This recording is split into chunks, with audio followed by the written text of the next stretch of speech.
Soyez les bienvenus à Vendeuvre dans la banlieue nancéenne si vous nous rejoignez pour ce troisième match du World Super Six. On est à la deuxième journée en plein milieu de la phase de poule et on a le bonheur ce soir d'avoir la France qui joue. Alors c'était prévu à 20 h, ce sera coup d'envoi aux alentours de 20 h 30. France-Canada, l'affiche de ce soir. Hélène Grob, quel bonheur de se retrouver après une journée qui a déjà bien commencé avec deux matchs qui ont duré 4-7 finalement. Oui, si ce match entre la France et le Canada est un peu en retard, c'est que la Chine et le Brésil nous ont gratifié d'un superbe combat. On a bien cru que ce France-Canada allait débuter encore un peu plus tard, qu'on allait s'embarquer dans un tie-break sur le match précédent. On n'aurait pas dit non tant la qualité de jeu était élevée.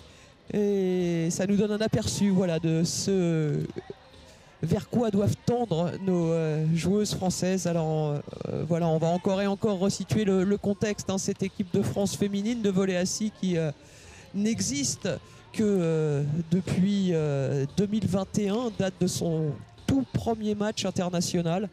Certaines joueuses n'ont rejoint l'équipe qu'il y a moins d'un an.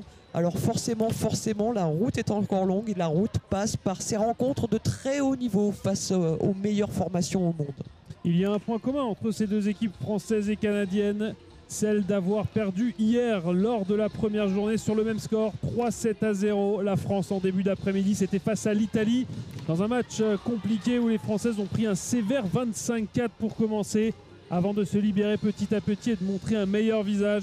Et puis pour le Canada, même score face à la grosse équipe de Chine, 3-7-0. Une équipe du Canada qui n'a pas montré son meilleur visage hier lors de la première journée. Non, alors face à la Chine, c'est difficile de parvenir à s'exprimer totalement. On peut vite avoir un sentiment d'impuissance tant il est compliqué de mettre le ballon au sol face à cette équipe chinoise qui nous fait vraiment une très forte impression, qui a sans doute le meilleur fond de jeu de toutes les équipes présentes ici, les équipes nord-américaines, le Canada et les États-Unis, plus athlétiques. Un cran en dessous vraisemblablement pour le Canada, même si le Canada est premier mondial actuellement. Les Canadiennes finalistes de la Coupe du Monde, oui, qui ont absolument également brillé au championnat du monde en 2022, tandis que les USA et les Chinoises se sont abstenues de participer à l'une ou l'autre de ces compétitions. Donc les Canadiennes ont engrangé un maximum de points et sont actuellement les numéros 1 mondiales. Absolument, c'est pour ça que cette défaite 3-0 d'hier face à la Chine doit être prise avec beaucoup de précautions. Vous l'avez rappelé, Hélène, une équipe qui est première au ranking mondial. Alors même si c'est évidemment prime à la régularité dans cette façon de compter les points, c'est une équipe qui a quand même fini positionnée dans les compétitions majeures. Ouais, elles sont vice-championnes du monde, contrairement à la France, de la Coupe du Monde aussi. Qui découvre vraiment ce niveau, ce très haut niveau international. Mais il est temps parce qu'on le rappelle, ces deux équipes, tout comme les 4 autres de cette compétition, seront à partir du 29 août prochain aux Jeux paralympiques.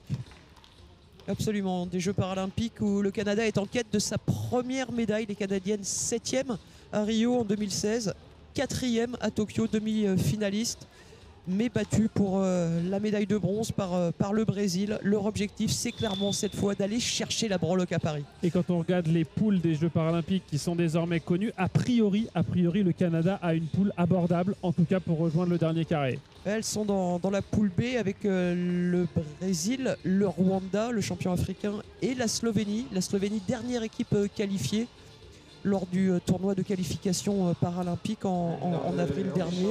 A priori, des équipes plus abordables que la Chine et les États-Unis qui s'affronteront dès la phase de poule dans la poule A, où elles seront opposées à la France et à l'Italie. Oui, la réalité, c'est qu'évidemment, en demi-finale, le Canada devrait, selon toute vraisemblance, jouer soit contre les États-Unis, soit contre la Chine. Et à ce titre, cette demi-finale sera un match très compliqué pour les Canadiennes, que l'on a vu hier face à la Chine et que l'on verra dans les jours à venir face aux autres équipes. Ça commence ce soir pour cette deuxième journée face à la France.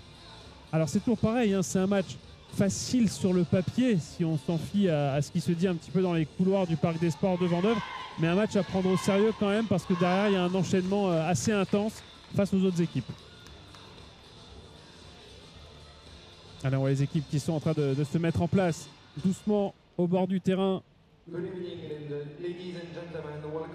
On en profite pour saluer évidemment tous nos amis canadiens connectés sur ce live streaming et qui vont suivre avec beaucoup de passion ce match. On se réjouit de vous le faire partager et de passer l'intégralité de cette semaine ici à Vendeuvre. Et qui dit match international World Super Six, les traditionnels hymnes nationaux, en commençant par l'hymne canadien.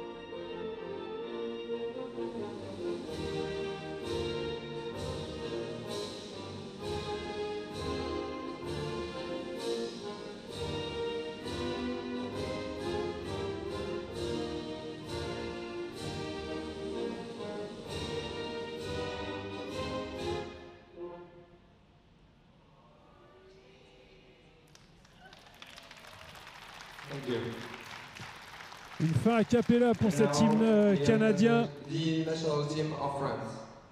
Et en l'honneur de l'équipe de France, la Marseillaise.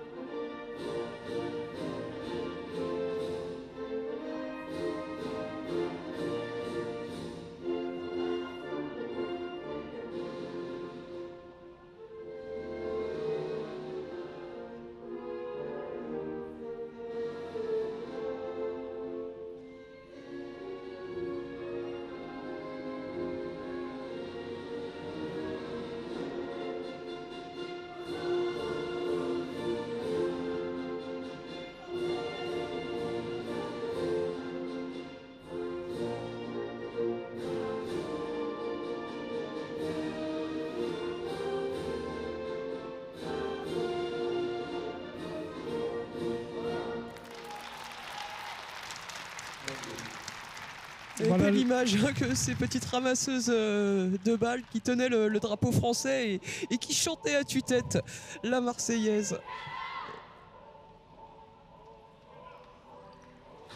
Ouais, le décor est planté désormais ici au Parc des Sports de Vendeuvre pour ce France-Canada. Troisième et dernier match de cette deuxième journée du Super Six. Si vous nous rejoignez, on vous rappelle le format. L'idée, c'est de faire venir les 6 meilleurs pays du monde. En l'occurrence, la France, pays hôte, est invitée et on a 5 des meilleures nations mondiales qui sont présents ici tout au long de la semaine à Vendeuvre. Le Canada ce soir face à la France, on a vu précédemment les États-Unis face à l'Italie, victoire 3-7-1. Et puis la Chine, vainqueur 3-7-1 face au Brésil un peu plus tôt dans l'après-midi. Et tout au long de cette semaine, on aura des matchs de poule jusqu'à samedi. Toutes les équipes vont se rencontrer en match aller. Un classement sera établi entre ces 6 équipes. Et puis dimanche, le feu d'artifice de ce Super Six avec les finales. La petite finale entre les 5e et 6e. La finale pour la médaille de bronze entre les équipes classées 3e et 4e. Et puis la grande finale, ce sera aux alentours de 15 h dimanche entre les 2 équipes qui auront fini en tête de cette poule. Il est trop tôt pour sortir les calculatrices. Ce qui est acquis, c'est que la Chine et les États-Unis ont d'ores et déjà 6 points. L'Italie en a 3 et pour l'instant pas de points ni pour le Brésil, ni pour le Canada, ni pour la France. La France et le Canada se partageront 3 points ce soir, à voir sous quelle forme. À voir. Et pendant que Johannes Kalla était en discussion avec son statisticien pour vérifier que tout fonctionnait techniquement, ce sont ses adjointes Nathalie Prigent, entraîneur aussi de la SPTT Lannion, et Morgane Dety qui distillaient les dernières consignes aux filles de l'équipe de France. Un mot sur les 2 arbitres que l'on a aperçus. Le match sera dirigé par la polonaise Barbara Pakula et par l'américaine Gigi Prieto. On vous rappelle que le challenge vidéo est utilisé pour la toute première fois dans le volley assis sur cette compétition et ce sera un trio 100% féminin aux commandes puisqu'Emma Vrataric, la Slovène, sera en charge de ce challenge vidéo. 6 challenges il y a de la part des 2 bancs. Les Canadiennes qui sont en train de rentrer sur le terrain. Jennifer Hawkes, Sarah Melenka, l'une des passeuses de cette équipe. Heidi Peters. La libéro Jolan Wong.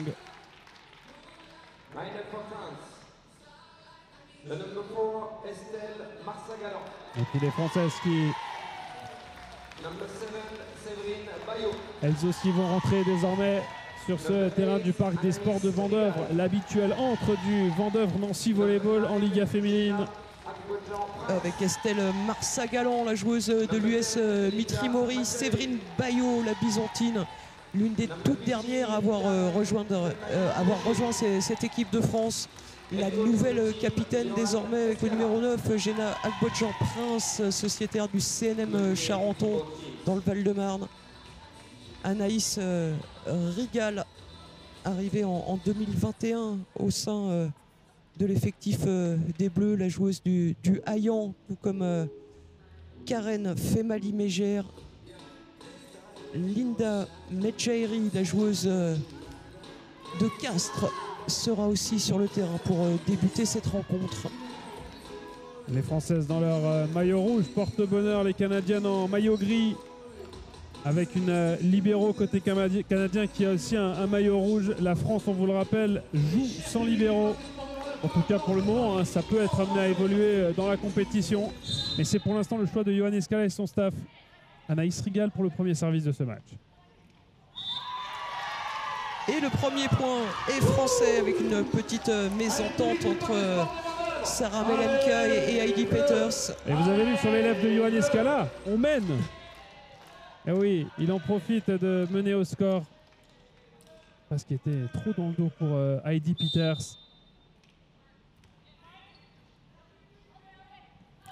Les Canadiennes par le centre, eh bien ça fait 2-0 parce que ce ballon n'a pas été touché par Estelle Marsagalan. Attaque trop puissante par le centre du côté canadien.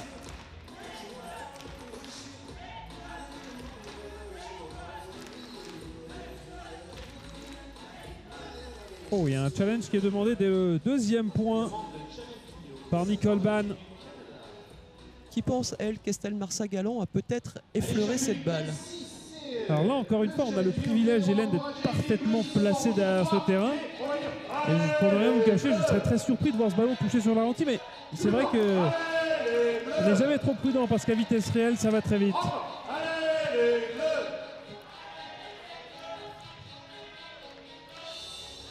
Et le public qui profite de ce match, de ce temps mort pour encourager les Bleus. La primeur de jouer en prime time à 20h heure théoricale. C'est un filet de toucher qui a été demandé. C'est un filet de toucher qui a été demandé. Et là, on était moins bien placé pour le voir. Et malheureusement, il semble bien que les avant-bras d'Estelle soient allés heurter la bande du filet. Mais ouais, si ça avait été ballon touché au bloc, là, pour le coup, on était quasi sûr. C'est vrai qu'on n'avait pas la demande. Ce challenge vidéo demandé précocement montre bien que les Canadiennes prennent ce match très au sérieux. Un partout, Heidi Peters au service. Service puissant. Et là, c'est touché par Linda Medjairi. Heidi Peters, c'était tout bêtement la meilleure serveuse des Jeux paralympiques de Tokyo. C'est un domaine où elle excelle. Alors on voit qu'elle génère beaucoup de puissance. Encore une fois, quasiment assimilé à un service matché. Ce qu'elle fait à Heidi Peters en volée assis là. Et alors là, quelle attaque de Jennifer Hawkes. Et Jennifer Hawkes et Sarah Melenka, les deux passeuses canadiennes qui jouent énormément l'une avec l'autre, qui se trouvent à la perfection. Heidi Peters qui a changé de zone.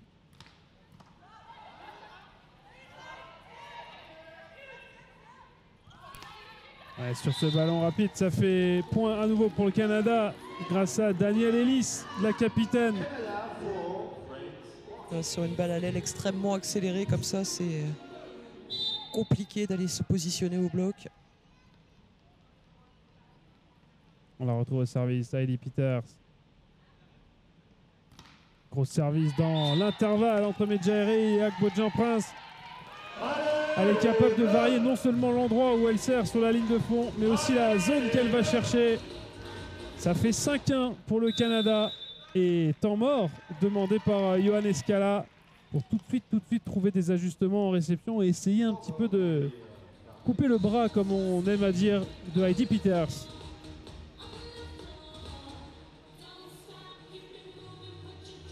On a plutôt utilisé ralentir le bras. Dans le sport paralympique, c'est vrai qu'on a toujours l'habitude d'utiliser des expressions qui parfois peuvent prêter à confusion. Donc évidemment, l'idée de stopper la série de Heidi Peters.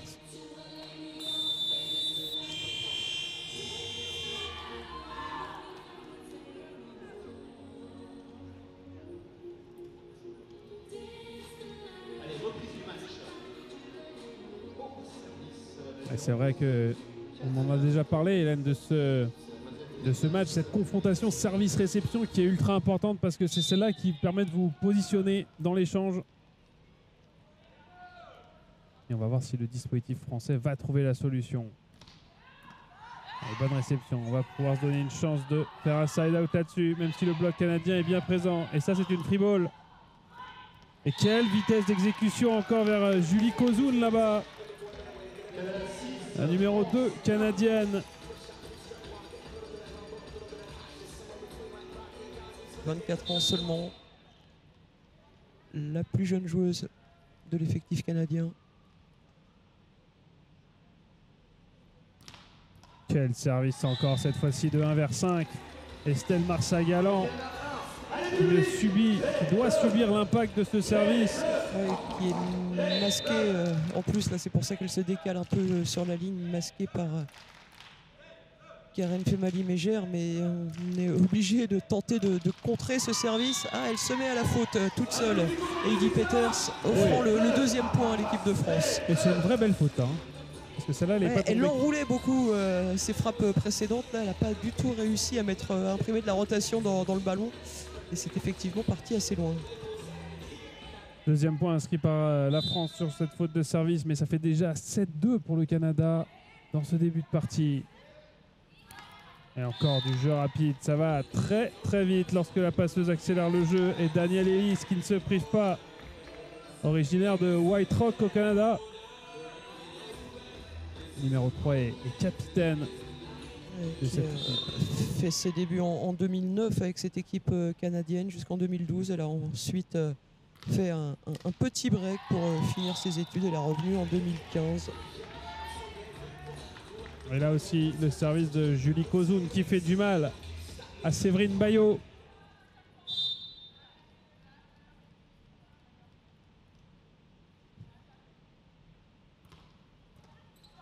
Et par deux fois, elle est prise là-dessus, la numéro 7 française. Incapable de trouver la solution pour contrôler ce ballon. Et du coup, on va adapter le dispositif en décalant un petit peu Séverine Bayot et en voulant renforcer avec Linda Medjaeri la réception.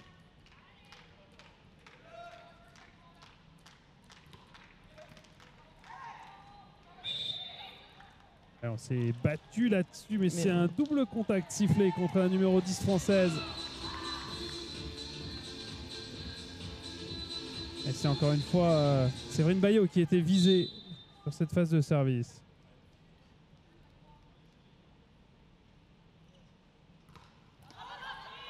Alors ça, c'est un service bien bloqué par contre par Karen Femali-Mégère.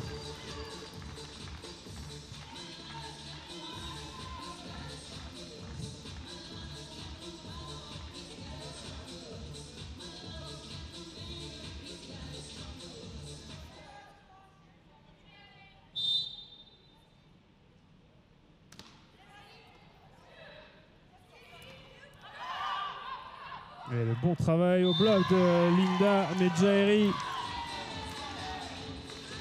Le contre français bien homogène. Linda Medjaeri qui avait pris la bonne option.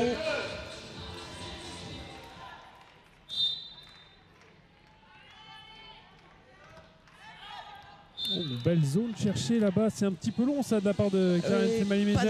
Pas de réussite. L'intention était bonne en tout cas. 12-4 en faveur du Canada. On retrouve Jennifer Hawkes au service. Allez, celui-là, il est parfait. Encore une fois, dans une zone où il n'y a pas grand monde. Là, il y a de la vitesse et c'est quasi systématiquement dans la zone de conflit entre les deux réceptionneuses françaises. On voit Karen Femali-Mégère qui se décale légèrement là pour venir couvrir cette zone. Une mauvaise communication là. Karen était certainement mieux placée qu'Estelle pour intervenir sur ce ballon. Et déjà le deuxième temps mort demandé par Johan Escala. Parce que pour l'instant, rien ne va en réception. Et du coup, totalement impossible d'essayer de construire quelque chose en attaque. Ouais, c'est tellement la base de tout, la réception. Parce que pour les suivre depuis 3 ans, oui, elles ont extrêmement progressé, nos Françaises. Elles sont capables, dans le cours du jeu, de réaliser de très bonnes choses. Pour qu'elles puissent nous le montrer, il faut tenir ce premier ballon, tenir cette réception. Ouais, dans ce match service-réception, pour l'instant, justement, il n'y a pas match tant l'agressivité des Canadiennes au service fait mal à la réception française. Alors, le point d'espoir qu'on a pour tous les supporters français qui sont connectés avec nous, c'est évidemment qu'hier, ça allait de mieux en mieux au fur et à mesure du match. Sans réussir évidemment à atteindre le niveau des Italiennes, mais il y a eu de la progression et c'est vraiment ça qu'on attend tout au long de la semaine, de voir cette équipe de France progresser pour être un petit peu moins surprise lorsqu'elles seront sur le terrain des Jeux paralympiques à la fin du mois d'août. Parce que pour la France, pour le coup, dès les poules, la Chine et les États-Unis. Un vrai menu, hein. Entrée, plat, dessert pour l'équipe de France.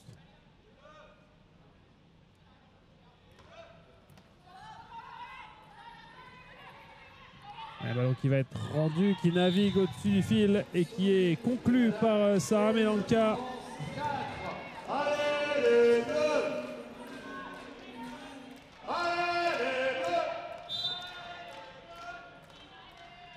16-4 en faveur du Canada. La réception est bonne. Oui, c'est bien fait ça. La passe d'Estelle Marsagalan à destination de sa capitaine, Jenna Agbodjan-Prince. Ça, c'était un bel enchaînement. Réception, passe, attaque. On le revoit, ce ballon attaqué entre les deux bloqueuses par la capitaine française. Et on retrouve Estelle Marsagalan au service.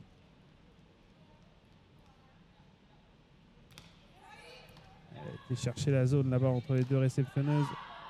La bonne présence au filet de Jenna Agbodjan-Prince. Mais on parvient à reconstruire du côté canadien et à décocher cette attaque gagnante.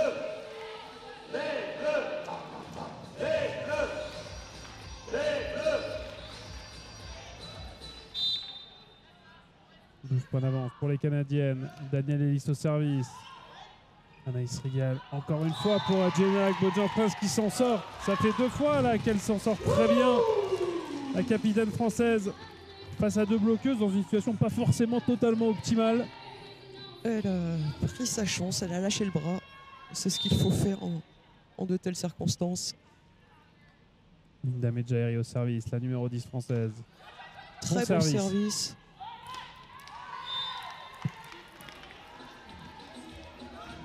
Alors là, il n'y a pas grand chose à faire. J'ai l'impression que Johan Escala a vu à peu près la même chose que moi, c'est-à-dire le filet qui bouge et donc un petit challenge.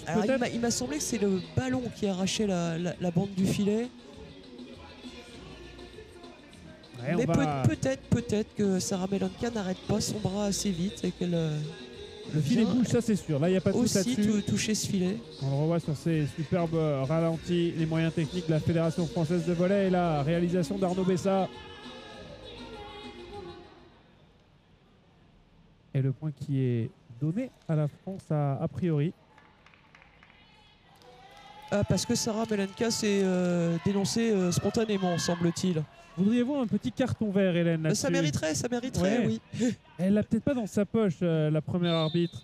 Barbara Pakula, oubliée du côté de Wrocław, en Pologne, d'où elle est originaire. Bon, ça, par contre, de la part de Linda Medjaeri, c'était un joli raté.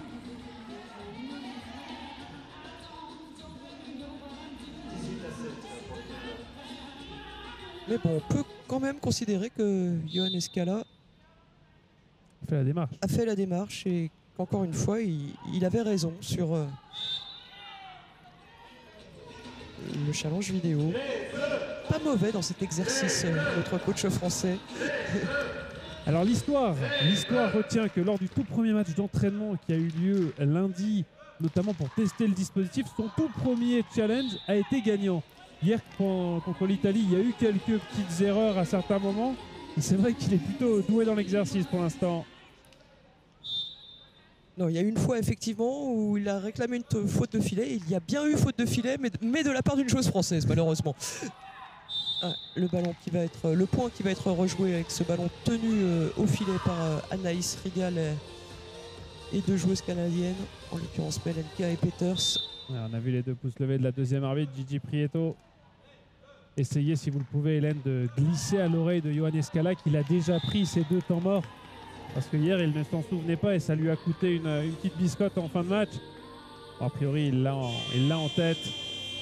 Et l'entrée en jeu d'Aurélie Garcia, la joueuse de la SPTT Lannion, à la place de Karen Femali-Mégère.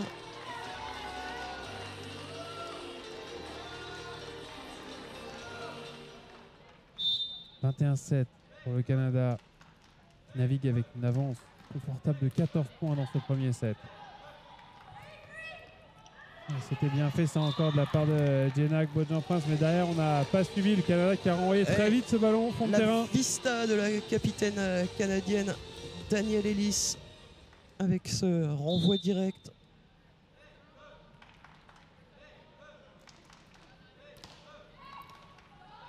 La réception encore une fois en difficulté. Estelle Marsac-Galant qui ne parvient pas à mettre suffisamment d'air sous ce ballon pour permettre à une coéquipière de venir jouer le deuxième contact. Et on décale la ligne de réception avec Jenna Bodjan-Prince qui recule. Linda Medjairi qui sort de cette ligne de réception. La bonne passe là-bas vers Séverine Bayot. Ouais, mais encore une fois, ça va trop vite pour l'instant, ce ballon qui revient trop vite. Et c'est une première balle de 7 pour le Canada dans ce match.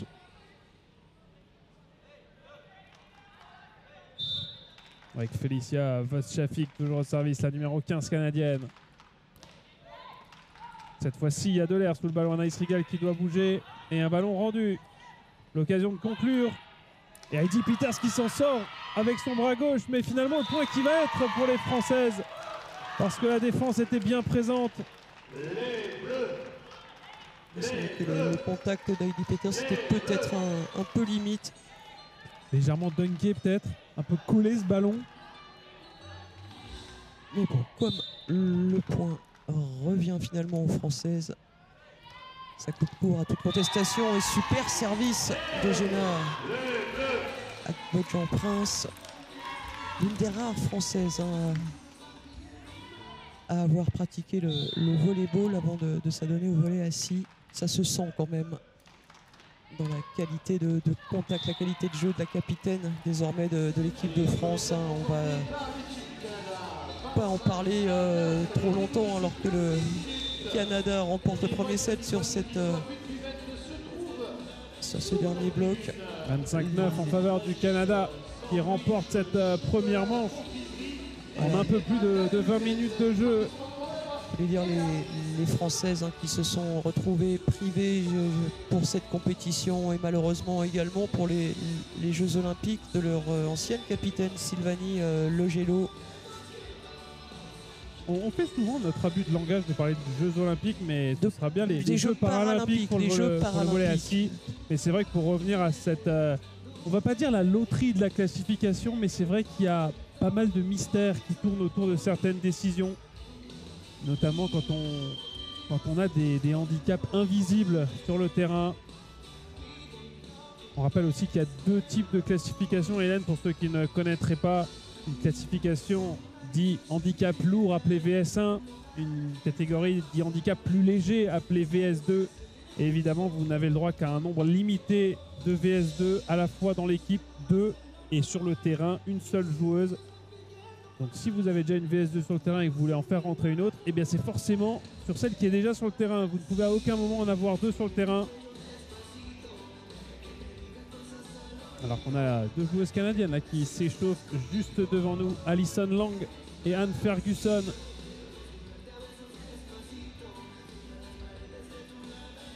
Une équipe canadienne qui arrivera Alors c'est marrant, on va devoir quand même dire le village olympique parce que c'est comme ça qu'il s'appelle, mais ce sera un village paralympique à partir de la fin du mois d'août.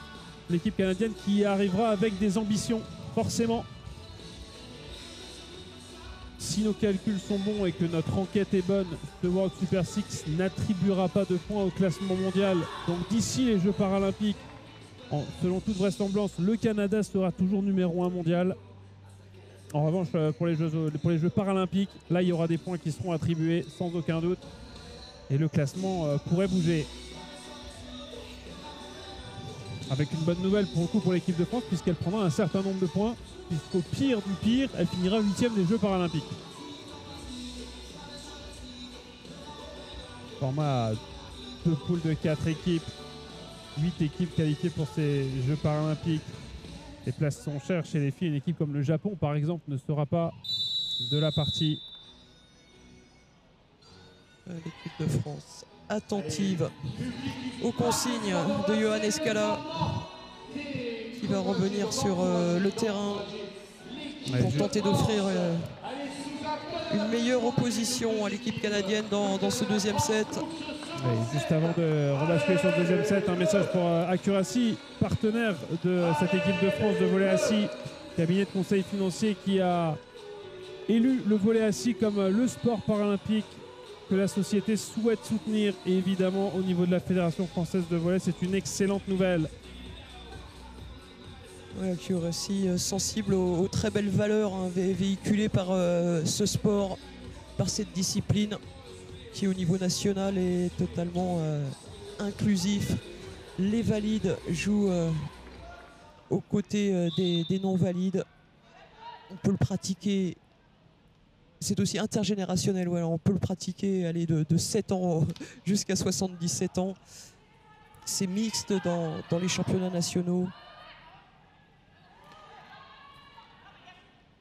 Et comme en volleyball, ça nécessite beaucoup de solidarité. Capitaine Daniel Ellis pour entamer ce deuxième set. Et on retrouve Heidi Peters au service. Et avec Karine Pemali-Mégère et Séverine Bayot qui vont tenter de bloquer. Elles ont choisi de ne pas mettre les mains, les Françaises. La réception était bonne, mais cette tentative d'attaque depuis la ligne arrière de la part de Jenna Akbodjan-Prince ne fait pas mouche. Ouais, c'est un petit peu le passage au service d'Heidi Peters qui avait creusé le premier écart au premier set.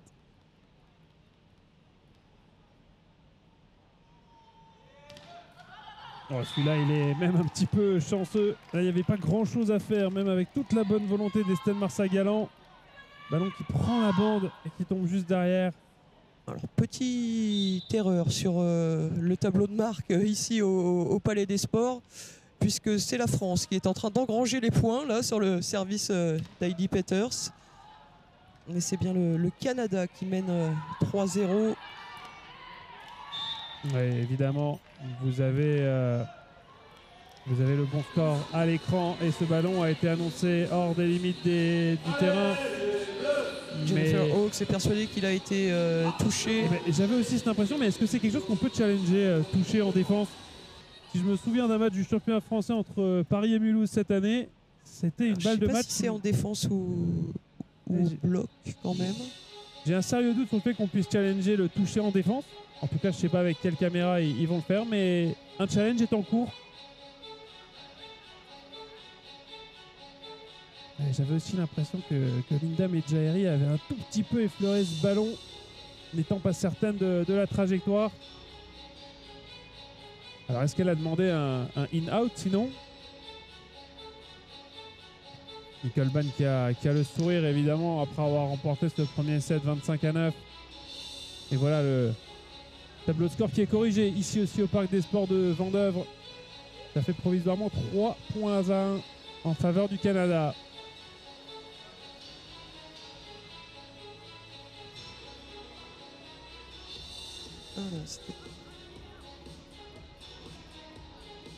C'est une faute de filet qui avait été demandée. Non, regardez, ils sont en train de faire le geste, c'est pas faute de fil qu'elles ont demandé, c'est in-out qu'elles ont dû demander. Alors peut-être en espérant que sur l'image on voit que le ballon soit touché.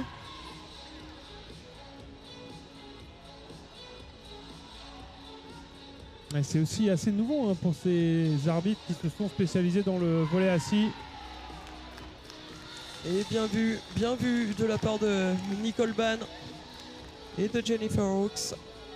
Et donc si les calculs sont bons, ça fait +1 pour le Canada, -1 pour la France. Ça fait doit ressembler à 4-0. 4-0. Hein. Et on retrouve Heidi Peters au service. Meilleure serveuse des derniers Jeux paralympiques, meilleure serveuse et MVP de la dernière Coupe du Monde. En général, ça porte la poisse quand vous dites ça avant le service. C'était bien l'idée, oui, mais ça n'a absolument pas fonctionné. Alors du coup, au premier set, il avait pris un temps mort. Yoann Escala pour essayer de couper un petit peu la série. Cette fois, il lance en réception Aurélie Garcia à la place de Linda Medjairi. Elle a tellement d'angles, tellement de variétés. Regardez, elle est en train de se décaler plutôt vers le poste 5 là, Heidi Peters.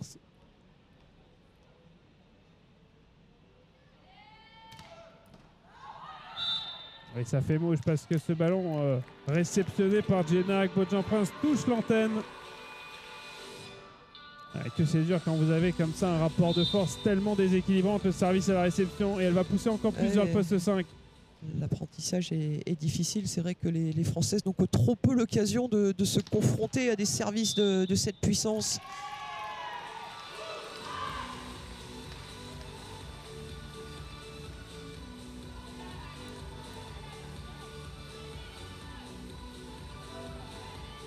Allez, 6-1. Ça y est, le compteur est débloqué pour les Françaises. On retrouve Anaïs Rigal au service. Peters à la ligne des 2 mètres et qui va trouver un block-out sur Karen Femali-Mégère. Oui, un bras évidemment tout aussi puissant quand il s'agit d'attaquer. Oui, sacrée épaule hein, pour Heidi Peters. Et on retrouve une autre joueuse qui sert très bien. C'est Julie Kozoun, numéro 2 de cet effectif canadien. Pas du tout la même technique. Très plat ce ballon. Oh là, il y a un ongle ou un strap qui a volé sur cette action, mais le jeu qui se poursuit.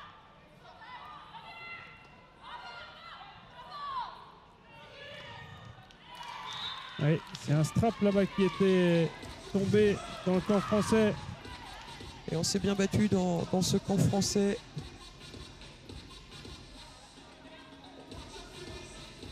Et l'écart qui continue d'enfler. 8-1 pour l'instant en faveur du Canada. Service très plat, très tendu de Julie Kozoun qui va être là pour défendre ce ballon. Oh, le petit tip par le centre. Ballon déposé derrière le filet par Jennifer Hawkes. Elle qui vient d'une ville connue à la fois pour les sports d'hiver mais aussi pour le hockey sur glace du côté de Calgary au Canada. Et à 9-1, Yoann Escala a décidé que c'en était trop et il pose son premier temps mort dans ce deuxième set. Très très difficile pour l'instant ce match pour les Françaises. Elles n'ont absolument pas l'occasion de déployer ne serait-ce que les schémas tactiques qu'elles ont pu travailler à l'entraînement puisque la réception est en grande difficulté.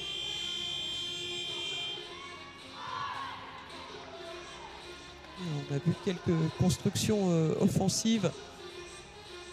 Ça n'a pas suffi jusqu'ici à inquiéter cette solide équipe canadienne qui pour sa part déroule son volley.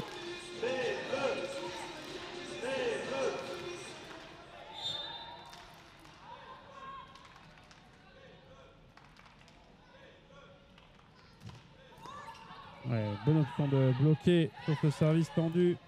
Bonne défense d'Anaïs Rigal. Se bat au-dessus du filet.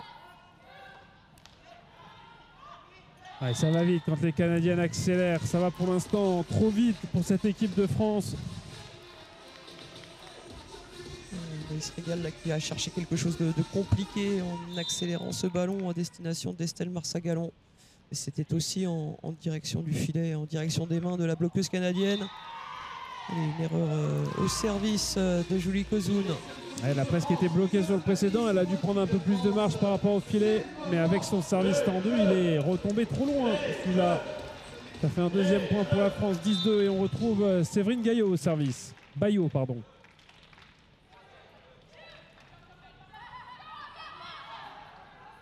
Et les Françaises vigilantes sur la première main de Jennifer Hawkes. Et c'est Félicia Voschafik qui finalement trouve le block-out.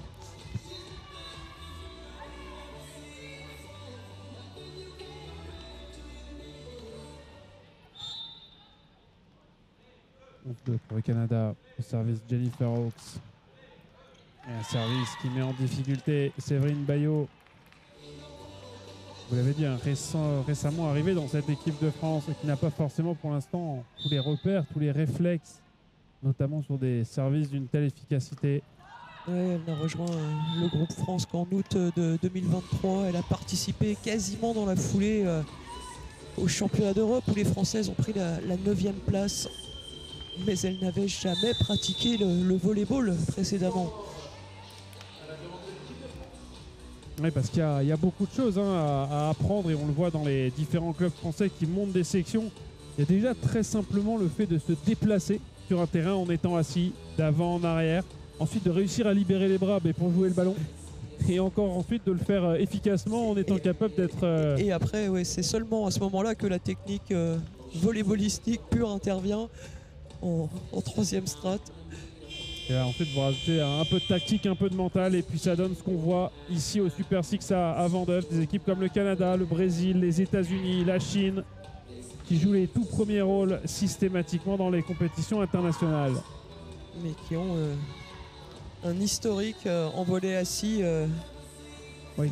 Quelques années de pratique, plusieurs décennies. Quelques années de pratique, c'est certain. Allez, le Canada qui mène 13-2 dans ce deuxième set. Et toujours Jennifer Hawkes au service. Séverine Baillot qui a mis beaucoup de hauteur sur cette réception. Anaïs Rigal qui se bat bien. Et le point accordé au Canada pour une faute de filet signalée par Barbara Pakoua, l'arbitre polonaise de cette rencontre. Alors c'était juste sous ses yeux. Pour Ioane Scala, ça paraissait licite. Et donc c'est pour une... Oui, c'est bien un net touch qu'il a demandé. On va vérifier si effectivement sa passeuse a touché le filet. Elle qui est désormais un petit peu orpheline dans ce secteur de jeu dans cette équipe. Seule passeuse à disposition de Ioane Scala.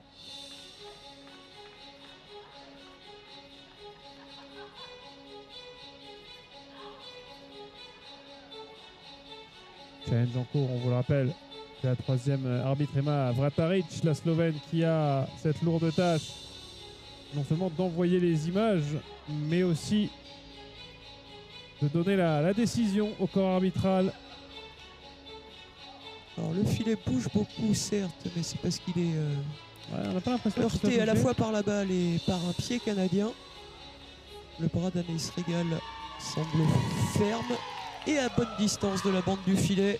Pas de faute de filet.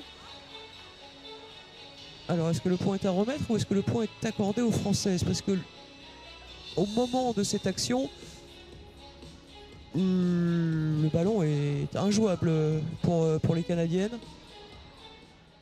Non. Il n'avait pas touché le sol en revanche et donc le point sera rejoué.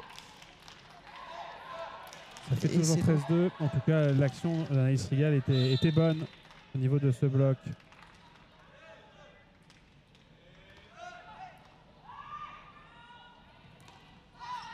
Et Estelle Marsa-Galant attendue sous un toit formé par Daniel Ellis et Sarah Melanka. Pas beaucoup de solutions pour la numéro 4 française dans cette situation. Et une position que les Françaises pour l'instant n'arrivent pas à faire tourner.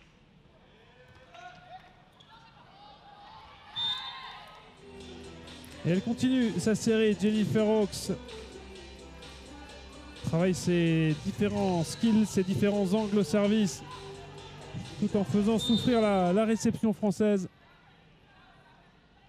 15-2 désormais pour le Canada dans ce deuxième set. Et elle varie les zones, tantôt poste 5, tantôt poste 1. Et dès que la France essaye un petit peu d'adapter ce dispositif, elle change de zone. Et du coup, on va procéder à un changement avec l'arrivée sur le terrain d'Olivia Lann en lieu et place de Séverine Baillot. La joueuse du camp volleyball, l'une des premières, une des pionnières de cette équipe de France de volley assis. Oui, qui a accueilli du volley assis il n'y a pas si longtemps que ça. C'était en décembre dernier pour la Bronze Nations League chez les hommes. La Normandie, région passionnée de volley assis, puisque nous étions à Rouen en 2002 pour le championnat d'Europe B. Et c'est à Rouen aussi que cette équipe de France féminine avait disputé sa toute première compétition internationale, en l'occurrence la Silver League européenne. Les points qui défilent à grande vitesse, 18-2. Et je crois que Ionescala a déjà pris ses 2 temps morts. Ah non, c'est Challenge qui demande, pardon. Un challenge qui est demandé. Je croyais qu'il venait demander un temps mort en utilisant sa petite tablette. Et ça donne le sourire à Nicole Ban qui en profite pour se lever de son banc et donner quelques consignes avec le sourire. Elle est sympa cette image avec Jennifer Hawkes qui est carrément couchée, allongée sur le terrain pour boire les consignes de sa coach. Vous la voyez à gauche.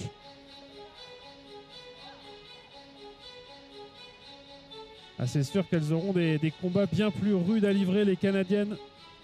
À la fois cette semaine ici pour le World Super Six, mais aussi lors des Jeux Paralympiques.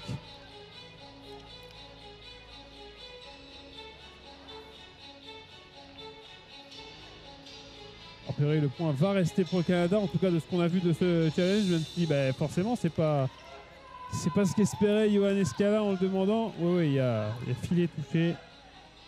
Ouais, alors peut-être que Sarah Malanka, elle aussi, touche le filet, mais encore une fois, c'est Estelle Marsagalon qui le propulse vers la joueuse canadienne. Là aussi, le filet a bougé sévèrement. C'est ce qui a été sifflé par Gigi Prieto. Et on s'apprêtait à faire un changement côté canadien. On se rétracte, c'était Jennifer McCrish qui était prête à entrer. Ah bah si, ça y est, elle revient. Mais il y a d'abord le changement français avec Julie Ligné. La joueuse de la Sullion. Les filles de la Sullion qui sont allées disputer cette saison l'Euroleague. Petit à petit, la discipline se structure, se développe, participe à davantage de compétitions. C'est la condition sine qua non pour faire monter le niveau général en France, le niveau de pratique et donc le niveau de cette équipe de France. Elle s'est mise à la faute, Jennifer Hawkes, en essayant de chercher ce petit service court vers le poste 2.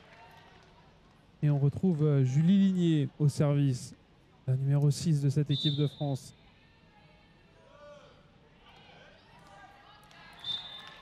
Est-ce qu'il est trop court ou est-ce qu'il est bloqué par le Canada? Oui, il a été bloqué par le Canada puis porté par une Française ce ballon. Et les Canadiennes qui atteignent déjà la barre des 20 points. 20-3.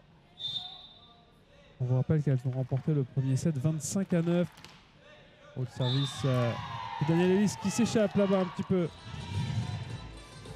Mais elles gardent le sourire, les Canadiennes. Elles savent que c'est aussi le moment peut-être d'essayer quelque chose en situation de compétition au service. Pas forcément beaucoup de pression quand vous avez comme ça de nombreuses longueurs d'avance. Estelle Marsagalon au service. Et agressif le service. Et le bon enchaînement des Françaises là, même si la passe était un petit sous-marin. On s'en est sorti du côté de Jenna Gbodjan-Pras pour inscrire un 5e point dans ce deuxième set. Le service était bien, il était profond sur Heidi Peters, mais elle a quand même réussi à enchaîner au poste 4. La vitesse de déplacement aussi, hein, c'est là qu'on s'aperçoit de travail à accomplir encore pour les Françaises. Ouais, elle ne s'est pas échappée là-dessus en lâchant son bras. Jennifer McCrish, la numéro 16 canadienne qui vient désormais derrière la ligne de service.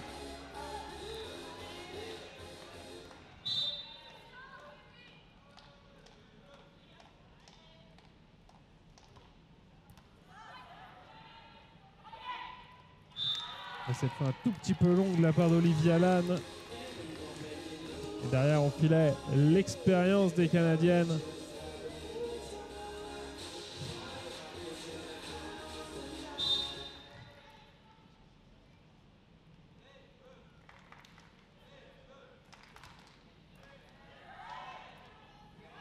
Ouais, Julie qui a préféré renvoyer ce ballon plutôt que de se tromper sur la passe. Alors ça aussi, c'était un ballon accéléré là vers Heidi Peters.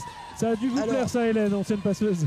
Alors, pas complètement, parce qu'on a quand même confondu un tout petit peu vitesse et précipitation. Là, la balle était un peu plongeante. Alors Heidi Peters, certes, s'en est tirée. Les bloqueuses françaises étaient dans le vent, mais c'était pas un ballon totalement exploitable. En tout cas, elles ont la capacité à varier la hauteur des ballons, la vitesse des passes. Et ça, c'est encore une étape plus loin. Oui, on sent aussi qu'elles essayent des choses parce que l'ampleur du score leur permet. 23-6, on retrouve Aurélie Garcia au service. Et je pense que la même passe face au bloc américain ou brésilien n'aurait pas eu la même issue. Alors elle lui a envoyé quasiment la même là-dessus, Sarah Melanka. C'est une balle qui est restée très très basse. À quelques centimètres de plus, elle est quand même plus confortable là-dessus, Heidi Peters, mais ça fait balle de 7 pour le Canada. La même vitesse avec un tout petit peu plus de volume, ce serait parfait. Jenna qui s'en sort avec sa main gauche, qui n'est pas son bras fort. Jenna avec Vaudjean-Prince qui sauve cette première balle de 7. Allez, de la combativité, c'est ce qu'on demande aux joueuses de Ioannis Kalas, c'est ce qu'il demande à ses joueuses. Sans même parler de l'aspect comptable, de l'aspect scoring, mais simplement montrer un beau visage et une belle combativité. Service agressif. Et ce ballon s'envole. Julie Kozoun qui offre un 7e point à l'équipe de France. Intéressant la qualité de service de Jenna Vaudjean-Prince qui a mis en difficulté Danielle Ellis. 39 ans, la joueuse de Charenton, la nouvelle capitaine de cette équipe de France. Là, il y avait l'agressivité, malheureusement. C'est resté dans la bande du filet et cela offre le gain de la deuxième manche à l'équipe du Canada. Ouais, et l'addition est quasiment identique à ce qu'on a connu au premier set. 25-8 en faveur de la France. Just a short word in English if you're connected with us. It's such a great pleasure to have you with us for this World Super 6 of sitting volleyball here in France. We are in northeast of France, and as you can see it, Canada just won the second set. It's this final game of day 2. 25-9 for the first one, 25-8 in the second one. And as it currently stands, China and the USA already have 6 points in this competition. Italy has 3. Canada is on a good way to have their 3 first, and Brazil and France still with no point. We hope you enjoyed the action here in Vendôme, and you probably understand a bit of French if you're living in Canada.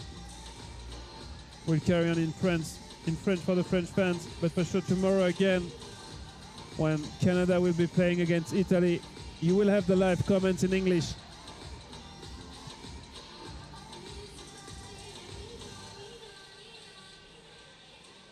Et avant de nous plonger dans ce 3e set, ici à Vendeuvre, Hélène, un petit clin d'œil aux partenaires de notre équipe de France, de nos équipes de France de volley assis, Accuracy, qui a d'ailleurs envoyé un petit message aux joueuses juste avant le match pour leur souhaiter tout le meilleur et de réaffirmer le soutien de la société Accuracy, un cabinet de conseil financier, non seulement au sport paralympique, mais en particulier au volley assis, qui a été choisi pour être soutenu dans ce process des Jeux paralympiques 2024.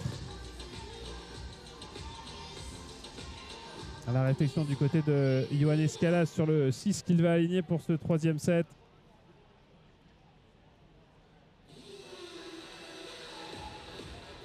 Et pendant ce temps-là, c'est Morgane Detty qui tente de fournir quelques solutions à Estelle Marsa-Galan et à ses coéquipières. Ouais, c'est vrai qu'on peut parler de beaucoup de choses parce que tactiquement c'est très vaste le volley quand on est un technicien expert comme le sont les techniciens français. Mais avant tout, dans la situation que l'on voit actuellement, c'est trouver des solutions en réception pour assurer un premier contact. On va même pas dire de qualité, mais un premier contact qui donne l'opportunité d'en avoir un deuxième. C'est vraiment ça là, tout l'enjeu. Ce rapport de force entre le service canadien et la réception française. Trop souvent, les excellentes serveuses canadiennes ont pu faire de longues séries. Heidi Peters, on a aussi vu Jennifer Hawkes longuement servir pendant ce deuxième set.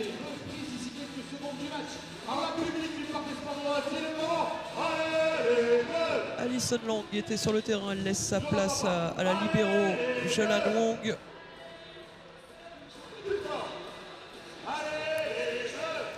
Mais est-ce qu'on est reparti avec les... à dose homéopathique pour Nicole Ban du côté du Canada.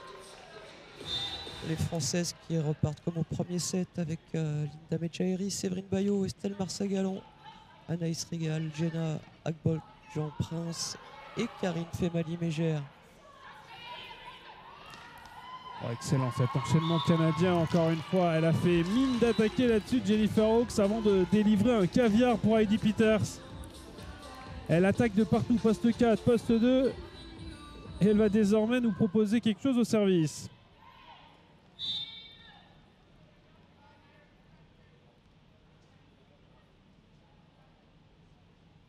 La concentration et l'excellent service. Et quelle vigilance et quelle anticipation au filet. Ça aussi, c'est des années d'expérience, être capable de réagir aussi vite, aussi juste de la part de Danielle Ellis. Celui-là n'a pas passé le filet.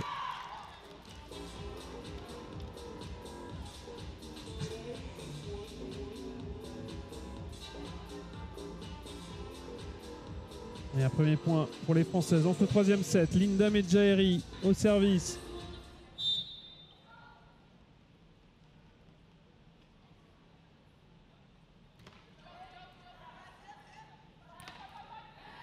Ça va trop vite, ça va trop fort.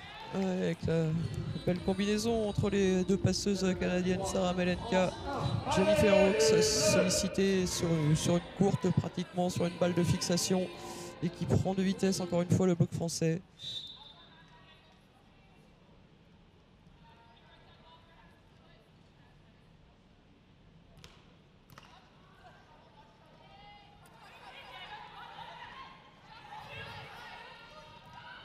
Allez, ce ballon qui vit. Anaïs Rigal qui, en voulant le rendre à 10 doigts, se fait bloquer par Jennifer Hawkes. Et qui était pratiquement de dos au filet et qui n'a pas vu que la Canadienne était là, bien présente au filet, bien vigilante. 4-1 pour les Canadiennes. On retrouve Julie Kozoun au service. Et cette faute de filet qui permet aux Françaises de ne pas être trop vite décrochées dans ce troisième set. Surtout que l'on a une bonne serveuse qui arrive derrière la ligne. Ouais, un peu plus de déchets, un peu de relâchement peut-être du côté canadien à l'entame de cette troisième manche. Allez, Jenna, un bon service encore une fois. Ouais, Heidi Peters derrière la ligne des 2 mètres.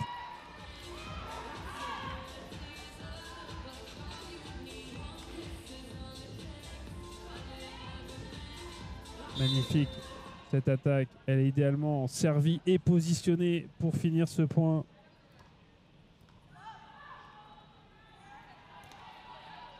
Anaïs Rigal qui a bien jugé cette fois-ci son attaque pour passer au-dessus du bloc. Et derrière, les Françaises un peu chanceuses de récupérer ce point parce que le ballon s'est échappé au tout dernier moment de la ligne. Allez, on va y croire. Bon service d'Anaïs Rigal. À la défense, il faut se battre, elle le fait. Super, Linda Medjaeri. super Linda Medjaeri, mais voilà, quand on rend le ballon dans le camp adverse, il vient traîner au-dessus du filet. En tout cas, il y a eu se complique immédiatement. Il y a eu de la combativité et c'est ça qui va être souligné par le staff.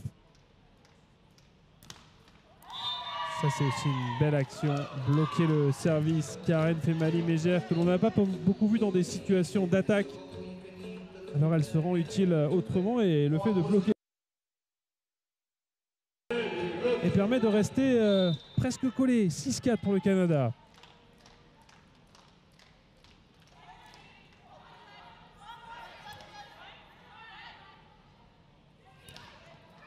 Ouais, les Françaises qui ne parviennent pas à profiter de la petite imprécision canadienne.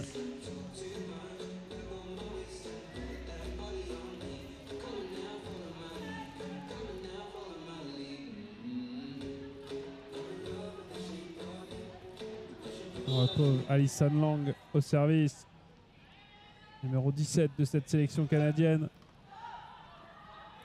Et un ballon rendu. Et derrière, ça va être trop long ça pour Heidi Peters. 5e point pour les Françaises. Heidi Peters qui n'a pas suffisamment cassé de poignet, pas suffisamment enroulé cette balle.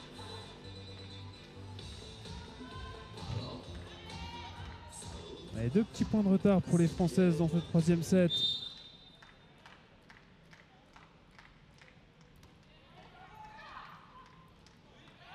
Ballon rendu, les Canadiennes qui vont pouvoir construire. Ballon rapide, Heidi Peters. Hyper efficace, timing parfait entre la passeuse et son attaquante.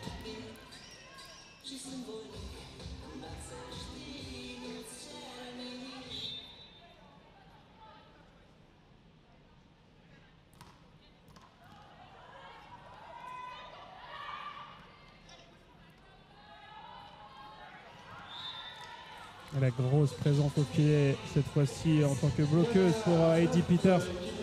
Joueuse hyper intéressante du côté canadien qui dans les matchs face aux grosses nations sera certainement un baromètre de son équipe pour chercher les résultats. Ouais, du côté français c'était pas si mal. Jenna Bodjan-Prince qui n'avait pas eu le temps d'aller se replacer. Alors on est allé chercher le bras gauche d'Anaïs Rigal derrière la ligne des 2 mètres. Ouais, mais quand tout d'un coup ça accélère, que les ballons vont plus vite, c'est difficile d'être bien placé.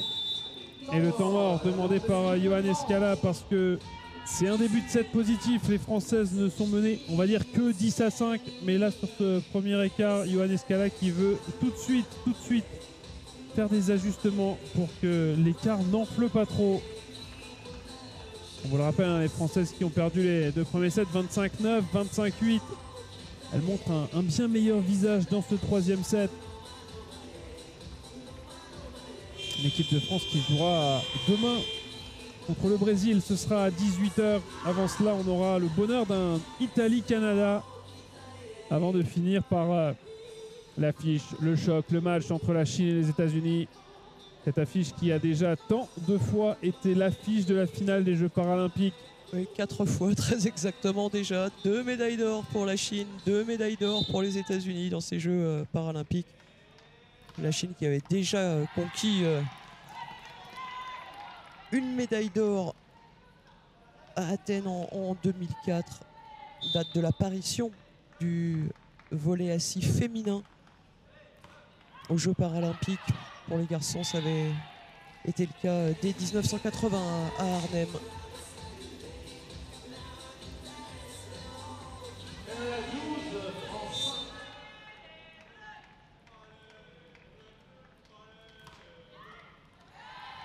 Ouais, Séverine Baillot en difficulté en réception.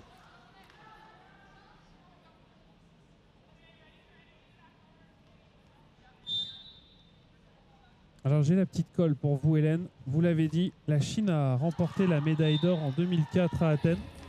Est-ce que vous vous souvenez de l'adversaire? Les Pays-Bas, peut-être. Les Pays-Bas, un pays européen qui avait eu la médaille d'argent, les États-Unis médaillés de bronze. Des Pays-Bas que l'on n'aperçoit plus actuellement dans le classement mondial, mais qui était bien médaillé d'argent lors de la première apparition du volley assis aux Jeux paralympiques.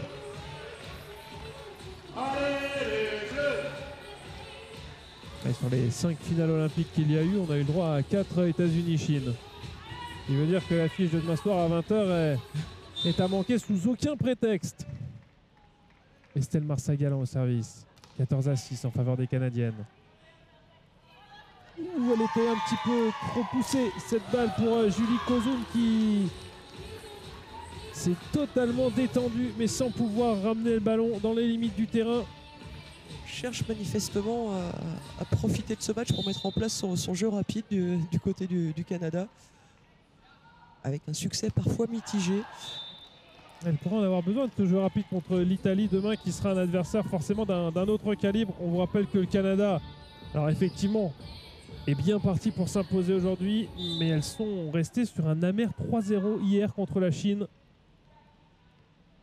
Certainement bien en deçà de ce qu'espéraient les actuels numéro 1 au classement mondial.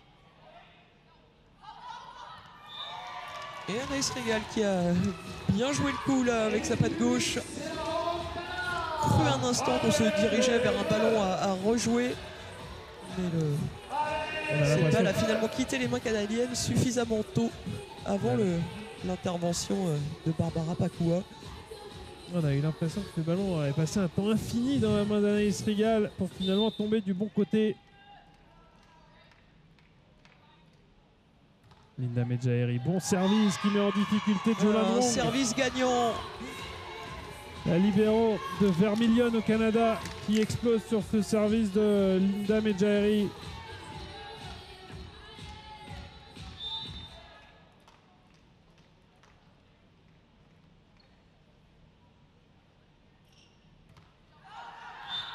Un peu trop long, elle avait cherché la même zone là-bas vers le poste 6. Avec un peu trop de profondeur cette fois-ci. Mais les Françaises ont déjà fait aussi bien que lors de leur premier set en atteignant 9 points. Et le retour sur le terrain d'Aurélie Garcia. Et comme hier, sans trop m'avancer Hélène, les Françaises devraient avoir un troisième set plus prolifique que les deux premiers. Un peu en mode diesel pour l'instant cette équipe de France dans ce début de World Super 6. L'entrée pour le Canada de Kathleen Wright. Là aussi, on est obligé de saluer nos amis hockeyeurs du côté de Edmonton, d'où est originaire Kathleen Wright.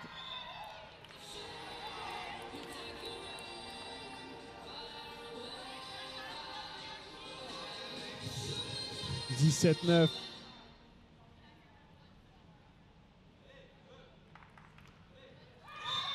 Service manqué cette fois-ci de la part de Kathleen Wright. Laisse la place à libéraux Jolan Wong.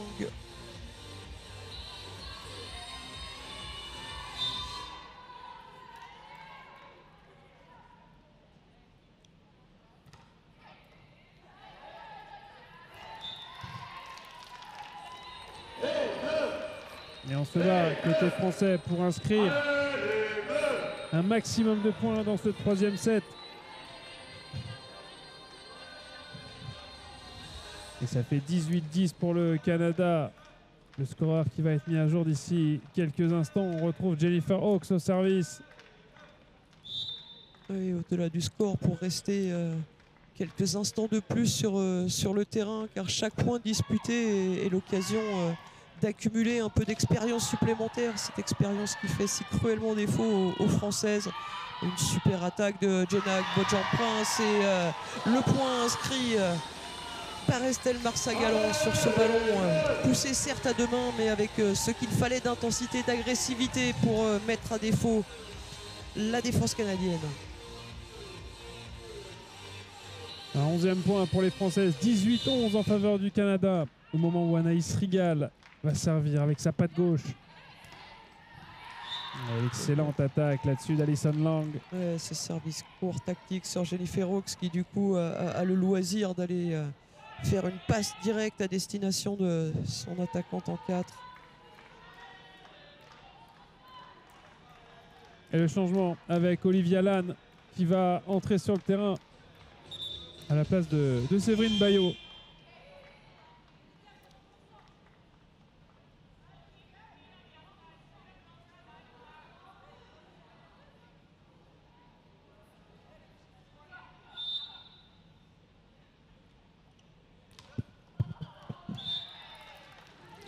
Et nouveau point pour le Canada.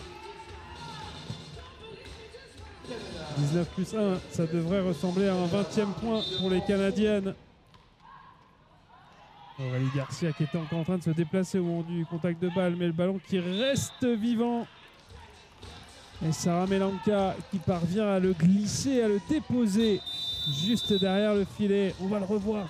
Hop, petit coup de patte droite avec l'aide de la bande du filet. Et à 21-11, Yohann Escala sent bien que c'est le bon moment pour prendre son deuxième et dernier temps mort dans ce troisième set.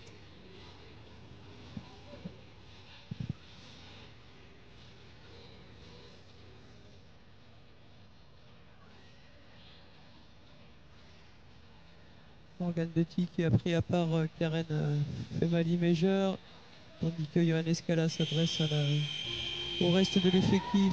Je ne vois pas Nathalie Prigent. Mais il doit accomplir forcément sa part du travail. Ouais, elle est plutôt en train de discuter avec la passeuse, avec Anaïs Rigal. Et du côté de Karen Femali-Major, c'était discussion sur l'attitude au bloc, le franchissement, l'orientation des mains, enfin tout ce qui pourrait permettre de stopper, voire de ralentir, voire de stopper le service canadien.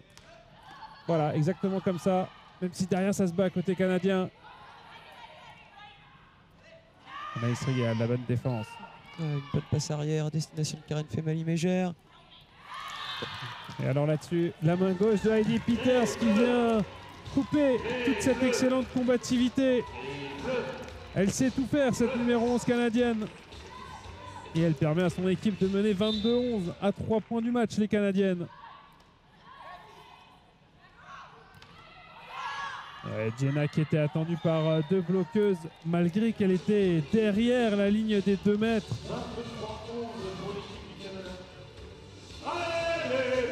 Les Françaises qui parviennent à relever quelques ballons, mais sans se donner le temps nécessaire pour reconstruire proprement derrière. Et toujours ces services canadiens qui font terriblement mal à la réception française.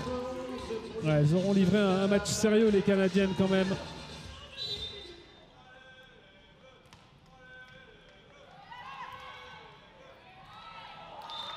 Et c'était une première balle de match. Et une balle de match aura suffi pour donner cette victoire aux Canadiennes.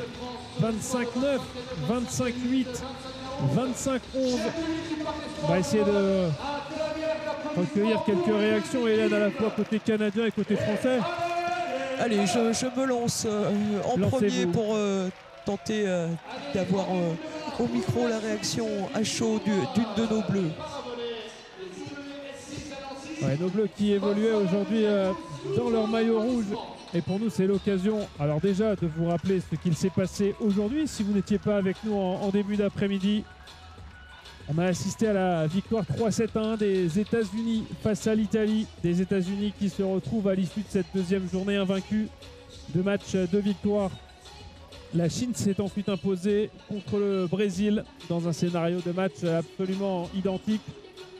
En menant 2-7-0, en perdant le 3e, puis en remportant le 4e 26-24. D'un point de vue comptable, pour 2 matchs, 2 victoires face au Canada et face au Brésil. Ça fait 6 points au compteur. Et puis dans ce dernier match, le Canada qui l'emporte 3-7-0. Et qui marque donc ses 3 premiers points dans cette compétition. Nos Françaises se sont battues mais doivent s'incliner 25-9, 25-8, 25-11. Et puis dès demain, évidemment, la journée continue ici au World Super Six. On aura le temps de revenir sur le programme, mais on retrouvera les 6 équipes à nouveau, puisqu'on est dans une phase de poule où jusqu'à samedi, elles vont se jouer en match aller pour établir un classement qui nous donnera ensuite le programme des finales de dimanche. Olivia Lann est venue me rejoindre. Merci à vous, Olivia. Un deuxième match, une deuxième défaite 3-0. Au point de vue comptable, un peu de mieux. On savait avant ce World Super Six que la marche était très haut pour vous. Des motifs de satisfaction néanmoins pour vous dans cette rencontre? Dans cette rencontre, oui quand même. On a su faire nos points. On n'a pas fait des points que sur leurs erreurs. On a marqué nos points. On a essayé d'être agressive. Ça a payé.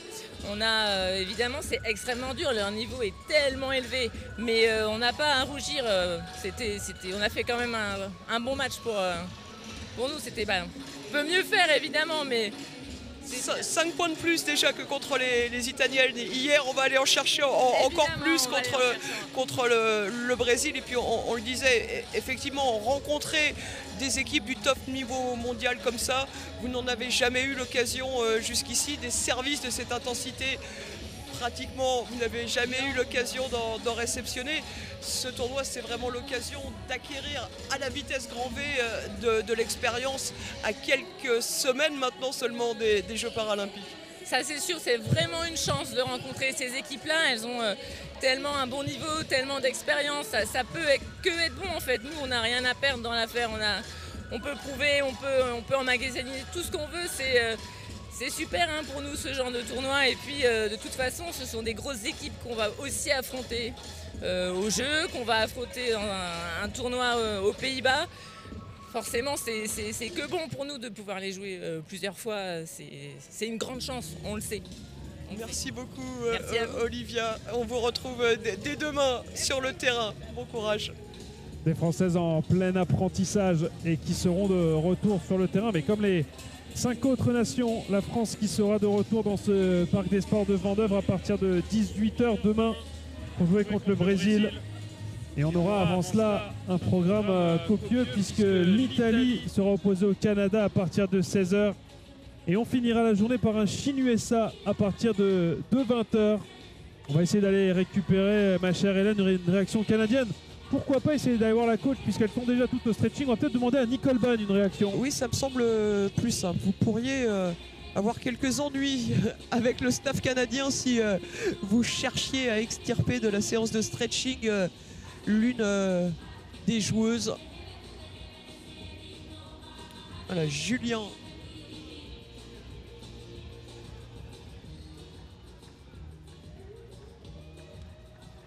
est avec Nicole Ban qui répond très gentiment à son invitation. Et donc quelques mots de la coach canadienne après la victoire 3-0 de sa formation face à la France. You actually can. Where was Nicole Ban, the coach of this Canadian side? Well, you lost yesterday against a strong Chinese team. You expected quite a quick reaction, and it's the case today against France. Yeah, we did lose yesterday against China, but they're a very good team. And today we just wanted to come out and show the style of volleyball that we've been playing. And we're proud of that. And we know that the host nation is excited to host the Paralympics, so it's great to play them. It's never easy to play against a team and stay focused for 3 sets when the gap between the teams is so big. Did you try to work on something specific in this game? Yeah, exactly. We're working on running a faster offense on our side, so it's a little bit new to us. We're trying to run a little bit of motion as well, so just trying to work on some new things. We know that Canada is world #1 currently in the Paralympics sitting volleyball. What are your expectations for this week? Because you know, China is very strong, the USA looks strong, Brazil looks strong. What are your expectations this week in France? I think really we have no expectations. The #1 world ranking is great, but it's all about what we do here, and it's all about what we do in 3 months. So we're focusing on the process, and we're trying to get better in every single match. We see you tomorrow again, against Italy tomorrow. Yes. Have a good night in France here, and we see you tomorrow again. Thank you. Thank you. Voilà, comme il me semble que Julien vous a déjà donné l'intégralité du programme de demain, je ne vous le redonne pas en totalité, on se donne juste rendez-vous aux alentours de 15h50 pour un premier match à 16 h entre le Canada et l'Italie. À demain, salut.